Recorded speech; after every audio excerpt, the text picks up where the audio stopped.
I'm Shasta. And I'm Laurel. And on this episode, Joseph, the president of Towerpoint Wealth, will be sharing his heart behind his business and everything that it entails. So thank you so much for joining us, Joseph. I wanted to jump in there and say I'm Joseph, but no, happy to be here, ladies, and excited to have a conversation with both of you. So, hey, I really just wanted to kind of tell people why we chose you to be on this episode. Because, there's a lot of different ways to manage wealth and to help people with financial matters. And I know you guys are a fiduciary and you're local here to Sacramento, and this is your company, your baby. You're the one who gets to say what gets said to the customers and what education happens. Not happens. Customers. Oh, clients, excuse me. That's true. Big difference. The big, huge difference. And then your website and the amount of education on your website was truly impressive, especially for a boutique firm like yours. I was quite impressed. So I wanted to thank you for being on the episode. And I kind of want to find out how you got this started. What made you decide to take your company in this direction, this way, being a fiduciary? Lots to cover. Yeah, I want to give you a few minutes to really kind of give people an idea of your company. And you. Yeah, I'll try to, couch it the right way and keep it brief. But, it all started with a road trip, as a matter of fact. So I'm born and raised. I was talking a little bit with both of you here before we started the recording. Born and raised in Pennsylvania. I went to Lehigh University back in Pennsylvania, and I met my wife after we both graduated. She went to Penn State, but we both live in neighboring towns in the town of Reading, Pennsylvania. Reading Railroad on the Monopoly board, not Reading, Reading. So Megan came out to California to study for her master's degree, and I was working in New Jersey at the time, didn't like my job, and had known her for 4 months. And made the decision at 22 years old to quit my job and jump in my car and drive across the country to be with her out here. There you go. Yeah, it was great. So, unfortunately, I didn't maximize the opportunities along the way. I drove from Pennsylvania to a rest stop in St. Louis, slept in my car the first night at the rest stop in St. Louis, drove from St. Louis to Laramie, Wyoming the second night, actually spent $25 on a cheap hotel room in Laramie. And then the third day drove from Laramie to Sacramento. So we're married now. We were just boyfriend and girlfriend at the time, but we're 18 years into our marriage and it's been great. But anyhow, point being is it's been wonderful to have grown up professionally here in California. And Laurel, to your point, I was in the wealth management industry working for a major Wall Street firm. And your usage of the word fiduciary earlier is one that is one that's important for consumers and clients, and one that I wasn't able to use as an employee of a major Wall Street firm. And it's a huge competitive advantage for smaller boutique wealth management firms, or what are known as RIAs, or registered investment advisory firms. I think there's 14,000 RIAs nationwide. Is we have a legal, underline the word legal, obligation to act and discharge our counsel in a client's best interest 100% of the time. And we were unable to say that when you're an employee of a firm, a major Wall Street firm, because your first obligation as an employee is to your employer. And that's not to say that we didn't do everything we could to help and work and assist our clients when we were in that environment, but just inevitably there were times when you're kind of pounding your head against the ceiling, or getting a no when you need a yes, or you can't quite talk about something you want to talk about. And it's just nice to be in this environment for 4.5 years now, where not only is it a competitive advantage, it's just nice to look a client in the eye and say, look, legally, I have this fiduciary responsibility. So what is the biggest difference that you have seen from working in this wealth industry underneath somebody versus being able to do kind of what you want? Do you feel like there was definitely like a heart difference? Like, was there a huge change? Well, yes. I mean, when you grow up as a financial advisor, which I did for a major Wall Street firm, you're only wearing the financial advisor hat, right? As a consultant, right? Now that we've launched Towerpoint Wealth, we're a family of 6 now here at Towerpoint. I use the word family strongly because I love every single person I work next to here. But you also have to wear your, no pun intended, Laura, with your awesome hat, the president's hat, the CEO hat, as well as the financial advisor hat. So it's not a complaint, but it's just a major difference. It's a fun difference. It's one that, I embrace because the company, is it's not just mine. We can talk about that. It's not just mine. It's, shareholders in general. I'm the major principal here, but it's my baby. So, there's a lot of responsibilities that go along with being president as well as being financial advisor. Right. And then, being independent, you're able to, make a decision.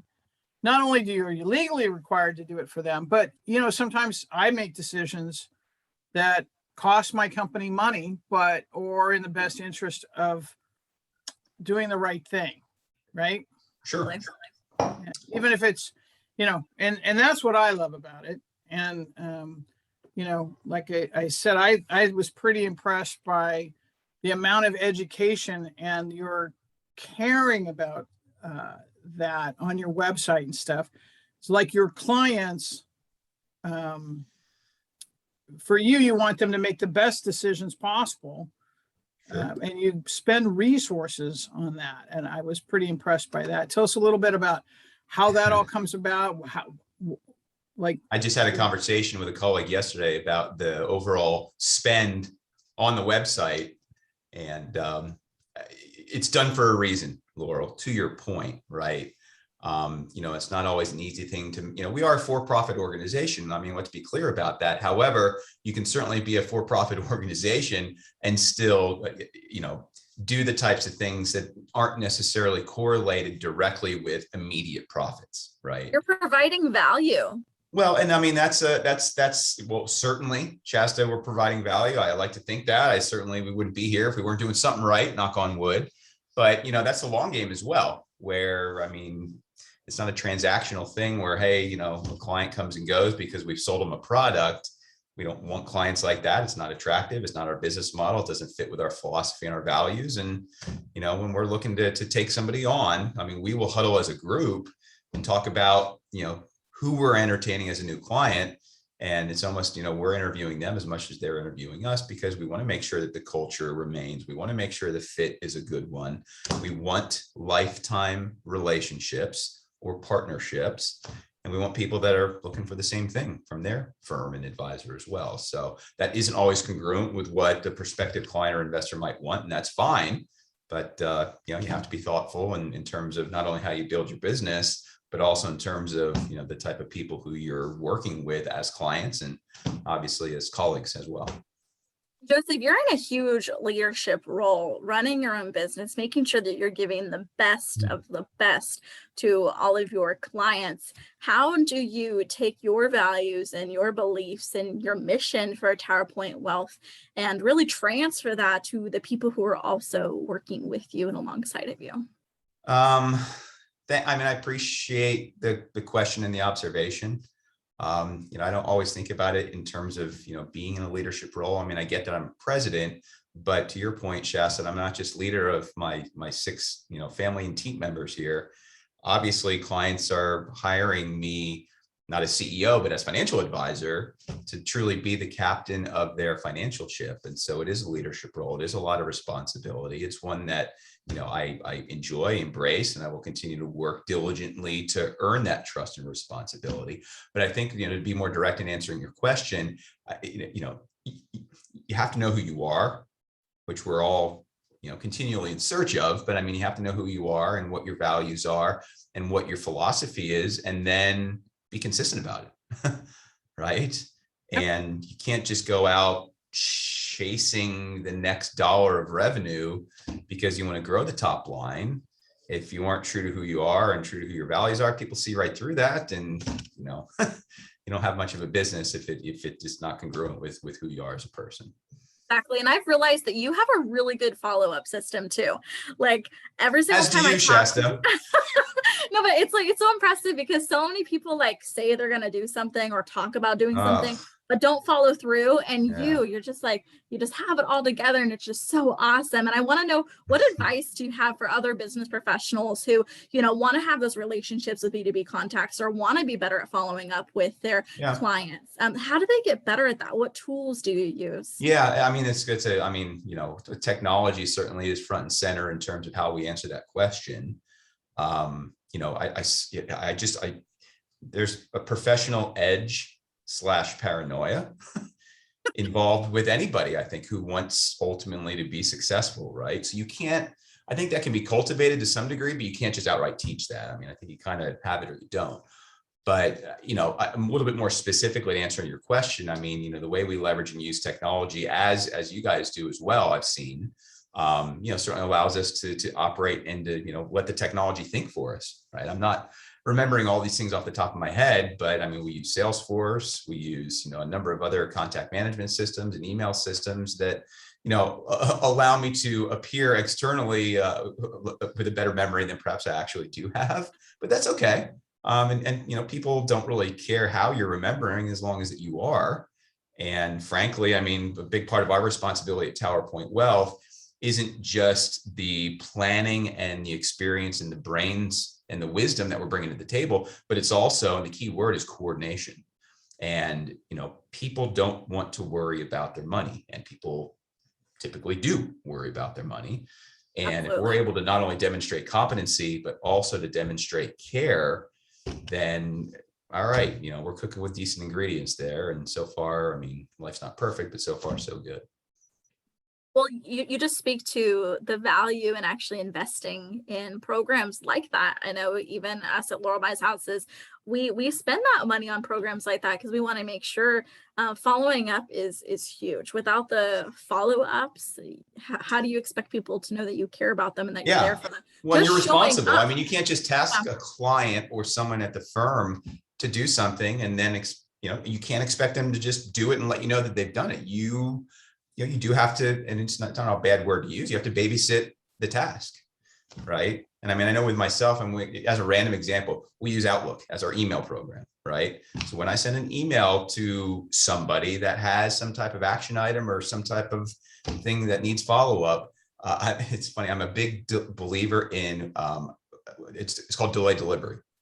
And so I'll go into my inbox, or I should say into my sent box, take the email that I just sent that needs some kind of follow-up attention, delay delivery it out back to myself, whatever the appropriate time period is, so that email will pop up in my inbox 3 days, 5 days, 10 days, 2 weeks, 1 month later. It's like, oh, all right, man, I remember when I sent that and got to follow up. Or I have a reminder in Salesforce that it's something dinging over there and I don't like to see it ding, and let's shut it up by following up.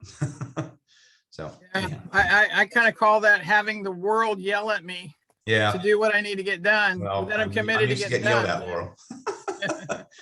You got a wife, 2 kids, 2 dogs, and life is loud, right? Figuratively yelling at me, of course. Yeah, it's funny because some people aren't ready to sell their house right away, but our follow-up system, has proven that just by showing up and being a part of people's life, absolutely, they will see that, and I'm sure that's what happens to you as well. Absolutely. Just from what you've heard from other people, how do you think Towerpoint Wealth is different from other people who might do what you do? Yeah, I mean, it's a good question. I mean, I think I heard a statistic, I don't know if it's right or wrong, but it seems accurate that there's, 250 to 300,000 professionals in the United States that has financial advisor or some derivation of financial advisor on their business card. Like, it's insane. Probably not. I mean, I've heard recently that there's more real estate agents than there are homes for sale. It's similar, right? How do you segment yourself when a lot of people are claiming to do the same thing? So, we kind of answered that earlier in terms of more philosophy and service, which is important. But where we differentiate ourselves at Towerpoint is when you talk about what we do to help clients, we are helping them to coordinate all of their financial affairs so that they can be comfortable and live a happy retirement. That's the tagline. So point being is a lot of times the sexy part of being a financial advisor is the portfolio, the pie charts, the stocks, bonds, and mutual funds, right? And certainly that's a core competency of ours. And we have an investment committee we formalized at Towerpoint and spent a lot of time and energy with that. That's just one spoke of the wheel. And if we truly want to have clients who are feeling financially independent, and if our goal is, as much as we're able, to not have them worry about their money or their wealth, then we need to be coordinating income tax considerations and estate tax considerations and insurance considerations and real estate and liabilities and banking and long-term care. And, the list goes on and on and on. And again, people oftentimes are like, oh my gosh, there's 50 things that probably need some kind of attention. And we put a thoughtful way to help them, properly coordinate all of that. So we're not the experts in all the areas, but, if we need to outsource something or tap into what we call the Towerpoint Wealth Golden Rolodex, Love it. we're happy to, facilitate referrals to, other professionals that can take care of our clients who we're comfortable and confident with as well, or vice versa. If they have someone they're working with. I just had lunch with a client about an hour ago, and we were talking about our dialogue with his CPA. And, there's a lot of tax considerations going on here. And if we're not being proactive about working with your CPA, we're doing you a disservice. So anyhow. Exactly. And then obviously you need to be able to communicate to your client. I mean, I know that if I'm not letting my clients know exactly what's happening with their transaction every part of the way, even if I don't hear from them, they're thinking about it. Yep. And if I'm doing my job right, I'm letting them know along the way. I have a couple rentals, and when my property manager does not send me my statement on time, I get nuts, and I don't always call them about it, but I'm like, well, but it's not an unreasonable expectation. It doesn't sound like. So it sounds like, that's a big part of because you're handling multi issues that you've got to be able to communicate in a really systematic way with your people. Sure. Yeah. I'm assuming that's something that's really, really important to you. Obviously communication is important, in life as well as in our respective businesses. What's interesting in our world is that it's an art, obviously, as much as it's a science, not to be overly cliched. But what I mean by that, and this is more specific to investing and the markets, going back to what you were saying earlier, it's very important for us at Towerpoint to work to educate our clients as much as they want to be educated, right? At some point, they're like, all right, we hired you guys for a reason. I trust that you know all this. I don't need to know anymore. And, different people kind of fall in different parts of that scale. But the reason why I say that is because, with the markets being unpredictable and volatile, we want to make sure that we're not over communicating sometimes, where clients like, why are you calling me about this? Should I be worried about this just because something bad's happening out there? Like, when in reality, it's just a blip on the radar screen when we're thinking about it in a 5 or 10 year, horizon. So, we have to be a little bit careful about that. But in general, certainly we're going to err on the side of over communicating rather than under communicating. It's just dependent on who the client is, where their sensitivities are. That gets back to the art of, each individual who are clients of Towerpoint Wealth and technology. You guys, if you think about it, you got to be able to deliver kind of a really great strategy where you're winning along with your client, right? Because I'm assuming your goal with the client is that they are winning. They're going to have a great retirement, right? So as they go through their, like if I were your client, you'd be from 10 years ago to now, completely different world, right? And then 10 years from now, completely different world that you have to reevaluate all the time with them. All the time. It's pretty great. We like to meet, again, you don't want to micromanage, but you don't want to fall asleep at the wheel, right? So, the general tenor is, face-to-face meetings twice a year. Wow. Twice a year. I don't know anybody that's doing that. Yeah. Wow. I don't know. It just seems to be the right cadence. What was I going to say too about that? I forget, but anyhow, So, I remember, I was going to say, as an example of the importance of high communication with clients one-on-one, obviously is essential. At the same time, clients also enjoy receiving kind of higher level messaging. We send out an e-newsletter every other week. It's called Trending Today. But they like kind of getting the top level Towerpoint Wealth take on whatever the issue du jour is, along with kind of some other fun stuff. But another example of the environment that I came from, being an employee of a major Wall Street firm versus now working in a boutique wealth management shop that's my own, is our ability to leverage and use social media and technology. And the reason why I say that is during the depths of the coronavirus panic in February and March of last year, when we still don't know what's going on, nobody does, but when we really didn't know what was going on, I mean, fear was pervasive, right? I mean, that goes without being said. And so what we did here at Towerpoint is nothing major, but we put together a small set, and I put together a script and shot like a 6 or 7 minute message from the president that we then put on YouTube and quickly published, and we're able to disseminate that message out to clients, colleagues, friends, centers of influence, prospective clients.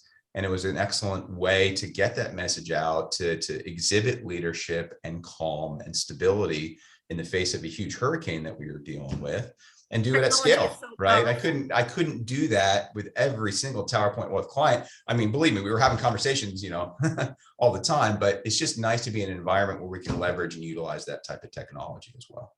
Exactly. And that's kind of what somebody who really cares would think of and do. So that's why we're happy that you're part of our Heart to Biz family here. Joseph, you have so much going on. What you do at Towerpoint Wealth is impressive, but I know that you're a huge family man as well. How do you balance the two, though? Because being the president, it's not just a job. It's really something that you're truly passionate about, that you put your heart and soul into. So Sure. When you do leave the office, do you kind of leave your work there too? Or do you kind of struggle with that at all? Yeah, I don't know if struggle is the right word. I mean, again, for better or for worse, technology certainly helps be able to be intelligent and productive with your time, right? For example, after our meeting here, I'm going to cut out. I'm going to pick my daughter up and take her to she's a freshman at Christian Brothers, and there's a football game down in Elk Grove. I'm not highlighting that, say I'm dad of the year for picking my daughter up, big deal. But my point is all right, I also woke up. Well, I typically wake up. I actually would be lying if I said I did so today. I usually get up at 4 o'clock in the morning.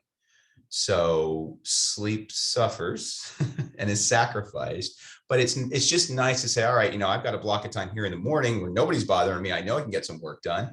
I have a bunch of other things going on during the day. Some are business related, some are not. I want to coach my son's baseball team, blah, blah, blah. But, it's just nice when you have the ambition to be able to focus on multiple things and the capability to focus on multiple things and be productive, even if I'm not sitting here in the office.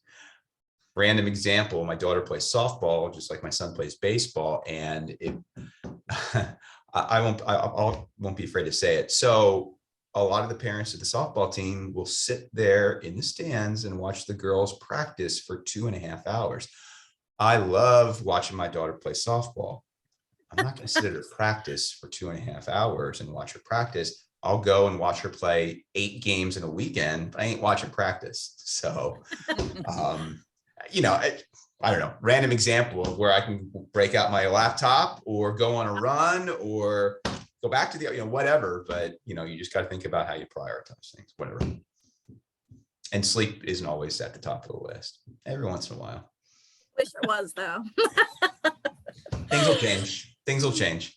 So, Josephine's 4 years away from graduating and Henry's right behind her, and things will change. So gotta have your priorities in order. Yeah. God, family, business. That's right. I'm with you on that. We're so grateful that you were willing to come on and share your heart. And I know that your passion and your workflow will inspire a lot of people. Good. Well, it's fun to, chat and riff and be open and, a little vulnerable, but just have an opportunity to, have this forum, to have this conversation, and hopefully some good comes out of it. So I appreciate it, Laurel and Shasta both. So yeah, and really, we just really appreciate you sharing your business with us. Hopefully you'll inspire other people to take on their business and, take the corporate chains off and start great businesses here in Sacramento. Yeah, I applaud that. Not Shasta, Absolutely, though. Shasta has and, to stay where she is. I don't know how you guys are going to end up producing this video, but, I'm happy to, be a resource to any of the viewers out there that, if you want to put my email address on there, my phone number, or, Towerpoint Wealth's website, don't be afraid. I mean, I just had coffee with a guy on Tuesday morning, a kid that's 24 that, was referred to me, that's thinking about getting in business. Like, pay it forward, man. Pay it forward. Like, was that productive or profitable for me? No, but come on, my goodness. So anyhow, happy to help and talk with anybody who wants to. Well, and that was my next thing is just, can you give us your website and your phone number right now so that people have it? www.towerpointwealth, TOWERPOINT wealth.com. Phone number is 916-405-9140. And then you can find us on Facebook, Instagram, YouTube, Twitter, just by putting Towerpoint Wealth into the search bar.